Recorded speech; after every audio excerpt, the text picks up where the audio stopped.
The Way of the Heart. Lesson 7. Now, we begin. Forever I am with you. Forever I am with you. For long before the stars were birthed, long before the planets arose, long before even a thought of the physicality had emerged within the divine mind of the Son of God, we were already created together and equally. And yet, that creation of what alone is real knows no point of birth. Therefore, because the Father is forever, so too have we abided together, held together, sustained together in love. And throughout all time and even unto eternity do we abide together in the reality of who we are. Therefore, think it not extraordinary when I say unto you, I am with you always, even unto the end of this age. What journey have you ever taken that is not familiar to me? What journey have I ever taken that is, in truth, not familiar to you? For when you look upon me, and for some deep place of knowingness within, though the words may be different, you say within yourself, Behold, Christ appears before me. When you hold a thought of me in the mind, and the body is flooded with emotion, soft and gentle and light, and you recognize that the Holy Son of God was birthed, perfected in your friend, even one Jeshua ben Joseph, what is it within you that knows that this is the truth? What part of your mind, what capacity within your heart, can look upon me and recognize the truth within me, so that you love me? For I say well unto you, it is equal and same as the part of my mind, that part of my heart that looks upon you and says, Behold, the holy child of God is before me, and I love this one. That which knows, that which comprehends immediately, is the mind of Christ, that recognizes itself in each and every one. The mind of Christ dwells within you in fullness now, and therefore, as I have said unto you many times, never fail to remember that it takes one to know one. And if you would look upon me and say, Beloved friend, thank you, look well upon yourself and say, Beloved friend, thank you. Indeed, allow the breath to flow. How many journeys have there been? How many moments of experience passed under the bridge of your beingness, so to speak, before you first began to reawaken to the truth that is true always? How many lifetimes, how many worlds before the light began to dawn, so imperceptibly at first that it was not recognized? And a tiny voice whispered from a place that seemed so far removed from where you dwelt. Beloved son, you are with me now. You remain as I created you to be. Therefore, be at peace. You are loved.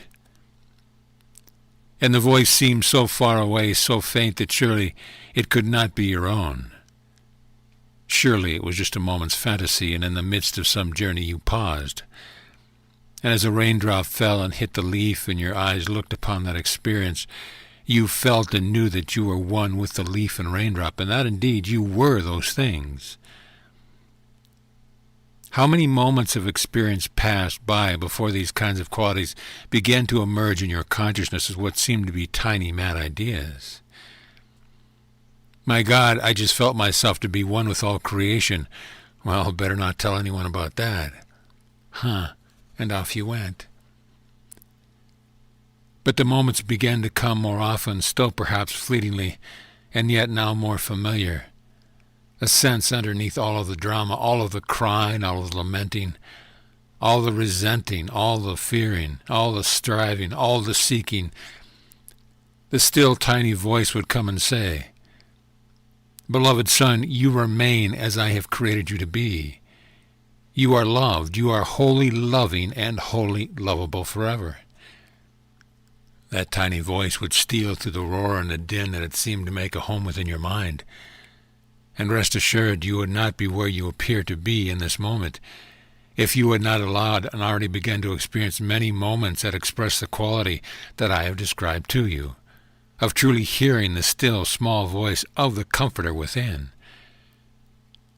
Therefore, indeed, each of you knows that there is a longing within you that cannot and will not any longer be denied. You know from the Christ within you that Christ has stirred within you and is rising to take up its rightful place as the master of your mind and your heart and your body and your breath and your dreams and your passions. And each of you knows that it is absolutely futile to attempt to settle for anything else. And if there be anyone here in this moment who actually and truthfully doubts what I have just said, speak up. And so silence is all the evidence we require. It does not come because of anything I have done for you.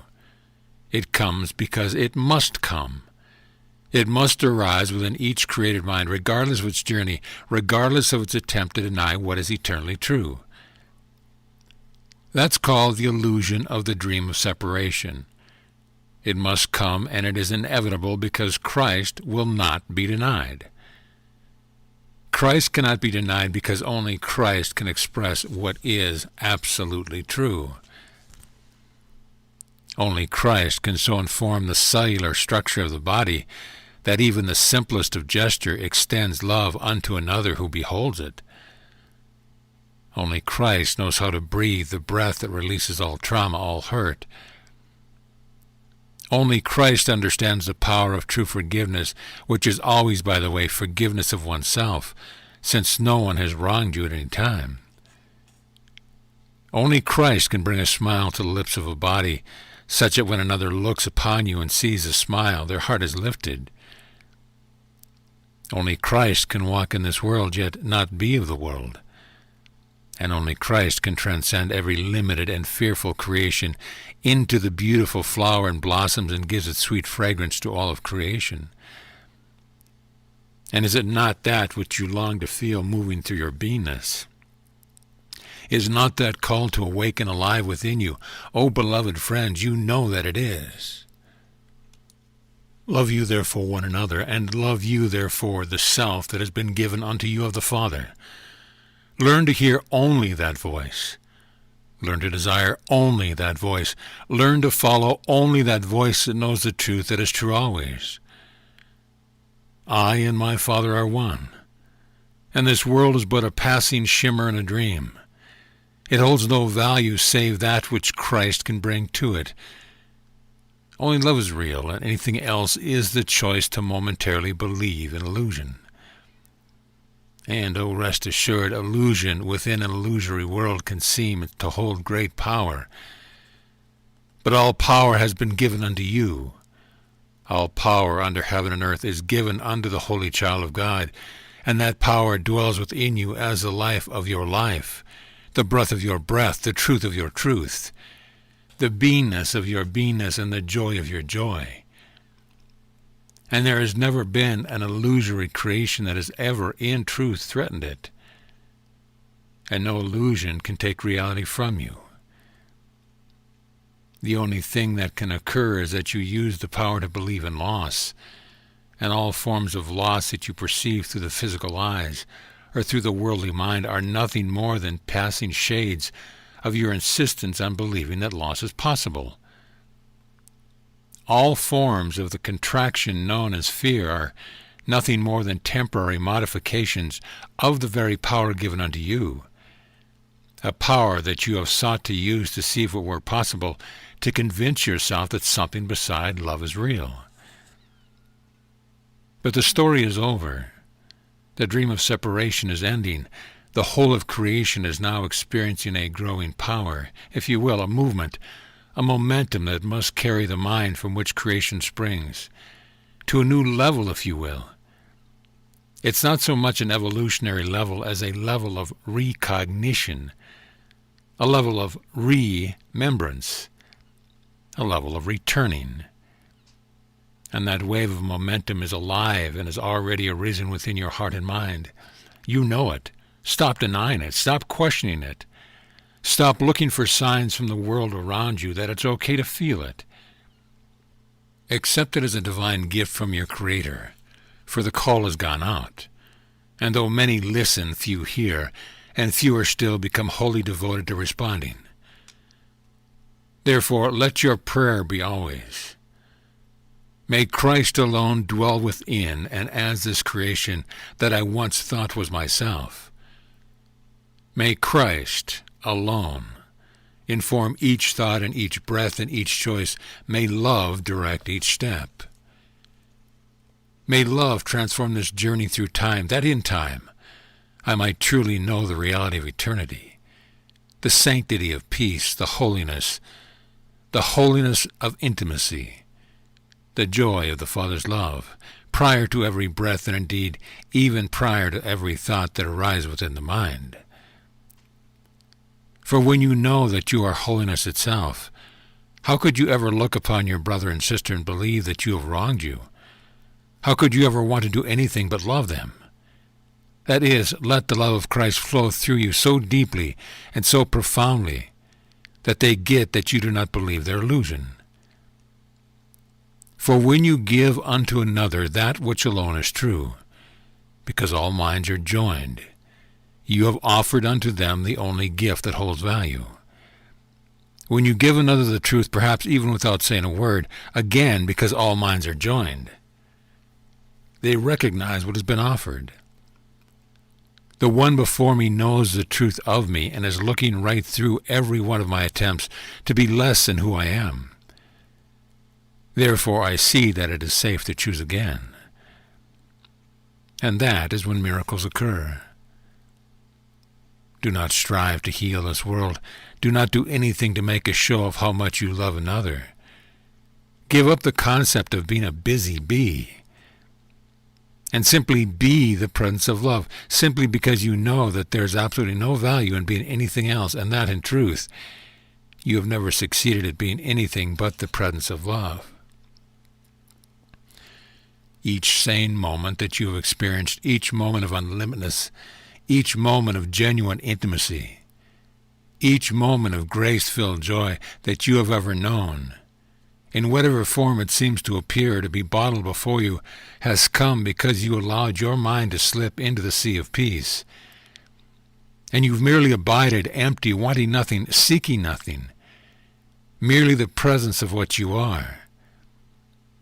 And when the quality becomes cultivated so that it permeates your consciousness with each breath and with each moment, you will know that Christ has indeed arisen this day. And you will celebrate Easter with each breath.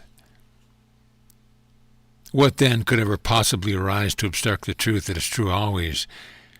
There is an ancient forest somewhere on your planet, a forest high in rugged mountain valley, so rugged that no one has ever been there. Unknown to the minds of humanity, life goes on in the forest. Deep within the heart of this forest this morning, a tiny little blade of grass seemed to be tossed by an unseen wind.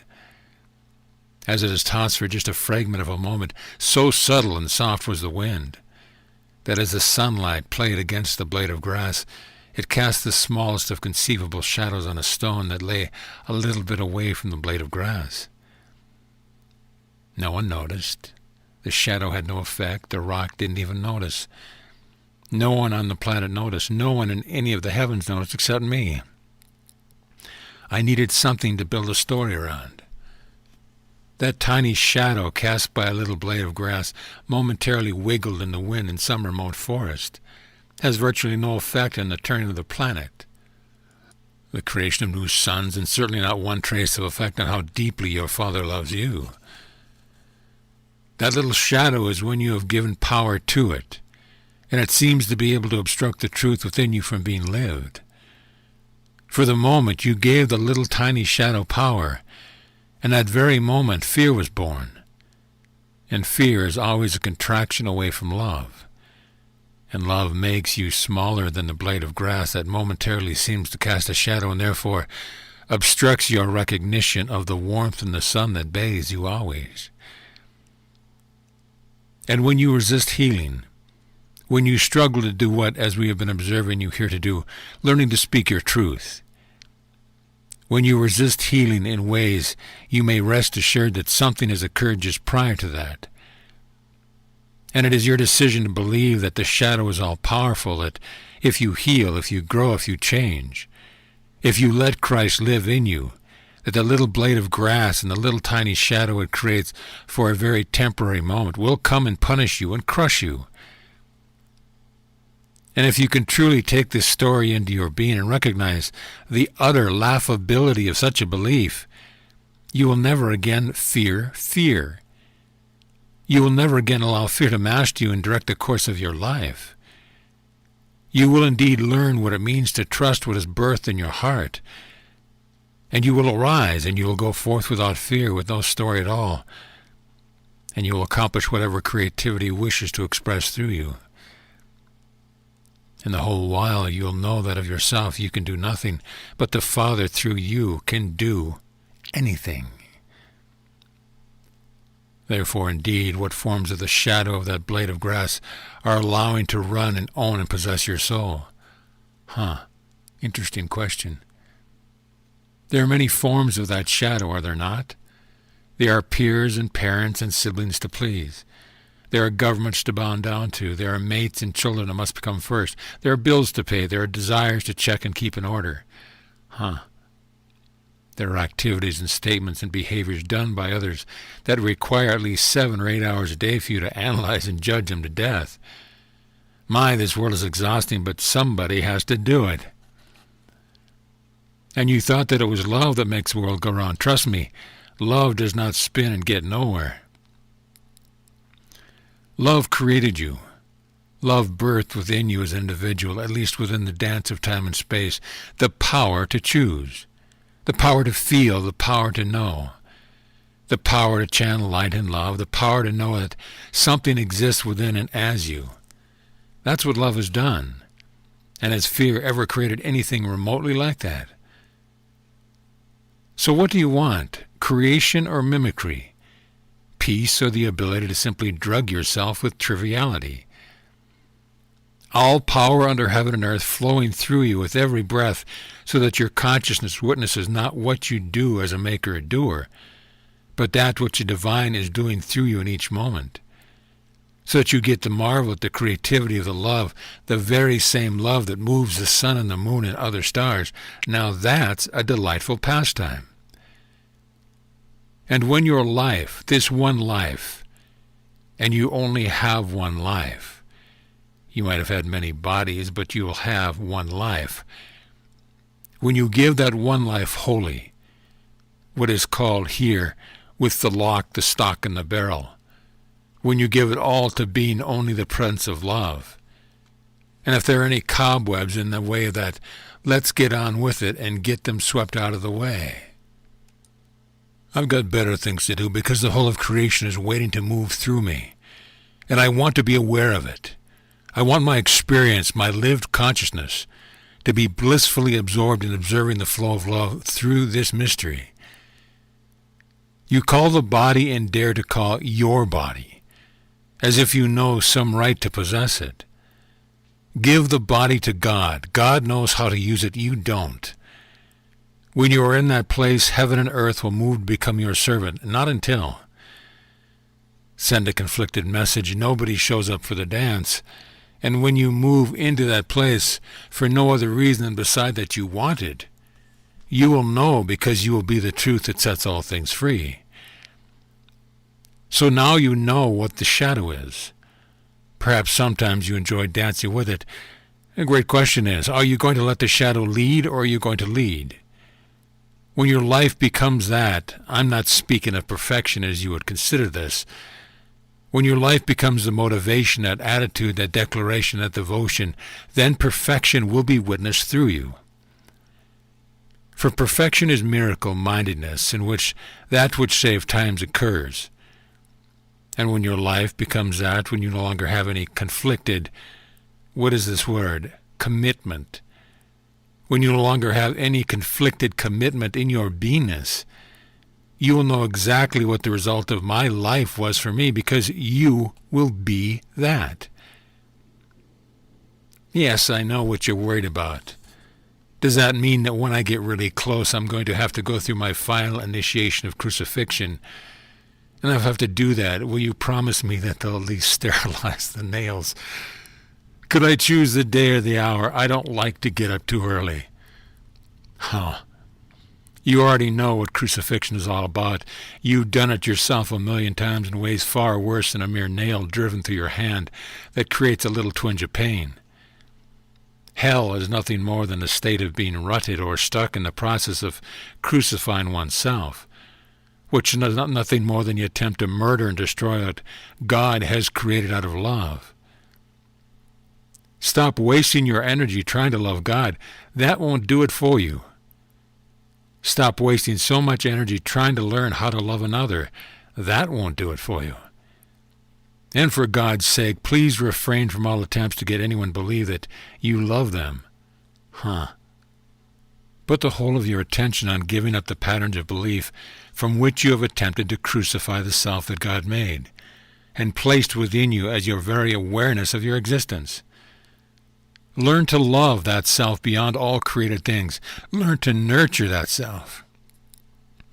Learn to cultivate within the self only that which speaks of joy and truth, so that your words and your actions and your very presence always uplift others, so that when another walks into the room in which you are sitting or standing or moving, they feel like a breath of fresh air just hit them, even if you hadn't lifted a finger.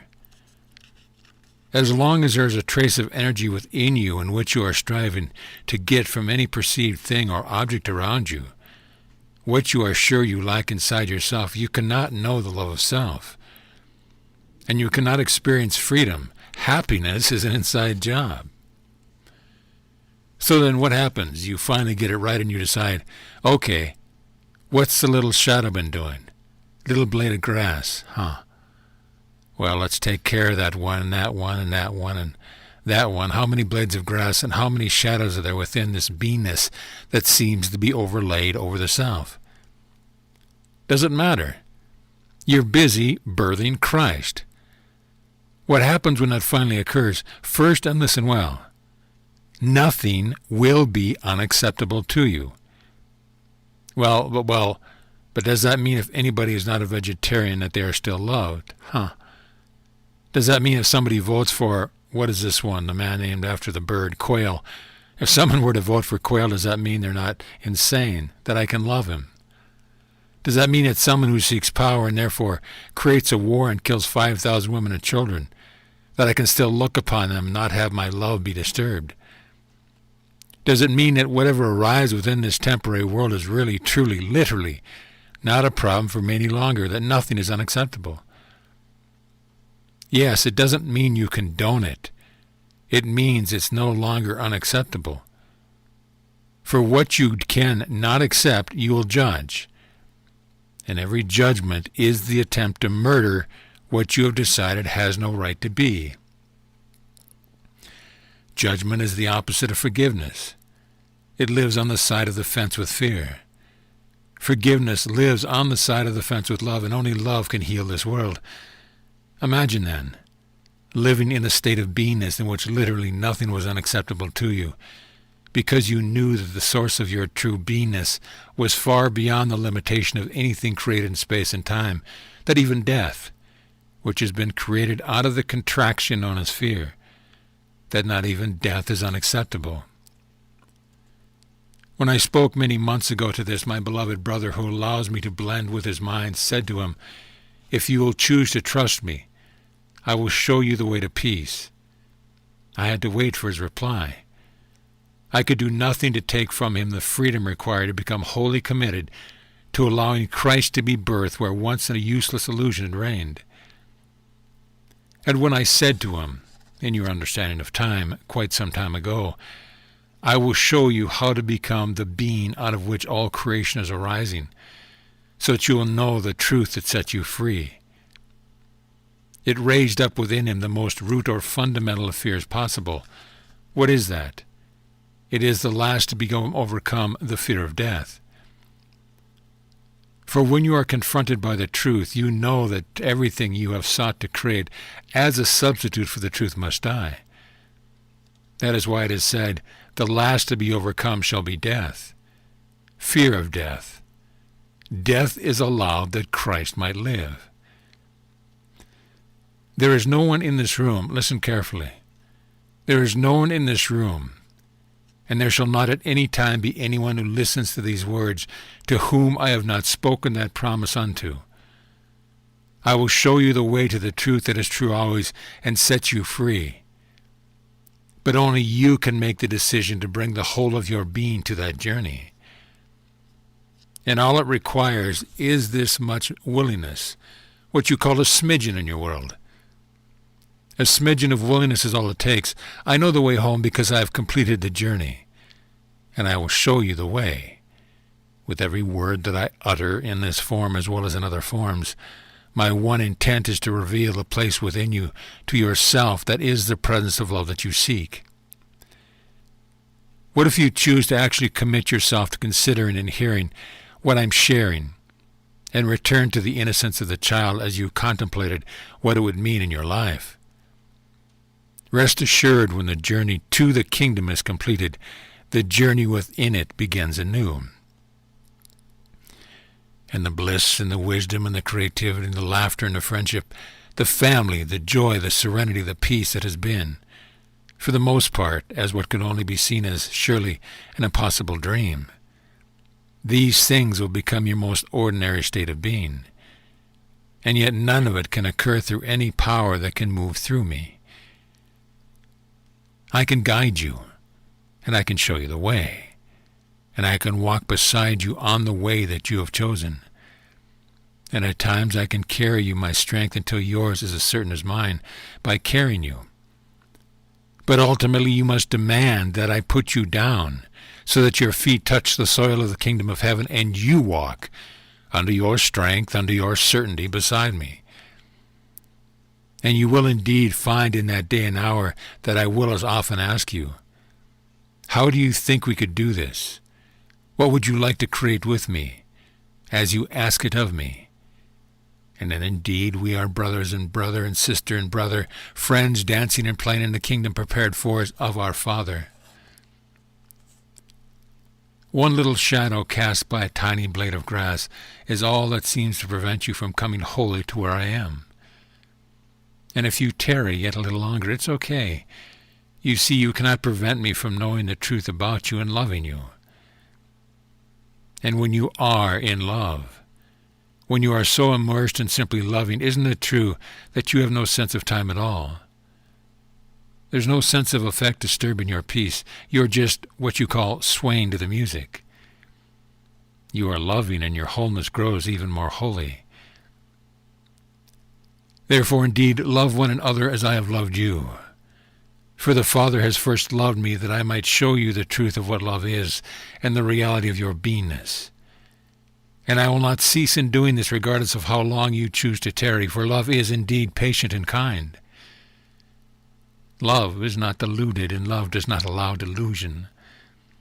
Love embraces all things, trusts all things, allows all things, and knows perfectly well where it is going, and never ceases in that journey until every blade of grass is released from casting shadow, and the whole of creation is returned to the heart of God. Learn to love yourself and cry out of this world, I and my Father are one. That is the soil from which I move and live and have my busyness. So be it. And always remember that the Father looked upon his only creation and said, Behold, it is very good. And that goodness has a name, and it's your name, and your name, and your name, and your name, and your name, and my name. And behold, it is very good. That light deserves to shine. And so with that, the message of this hour is given. I believe you can discern what it is, and yet, before you stand in the doorway, will you open it through the power of your choice? For what you experience will reveal to you what choice you have made this day. And with that, beloved and holy friends, may peace be with you always. And may the truth that is true always shine within your hearts and minds throughout all ages. And remember, there's a perfectly good reason why I keep saying time and again, I am with you always. Peace, then, be unto you always. Amen.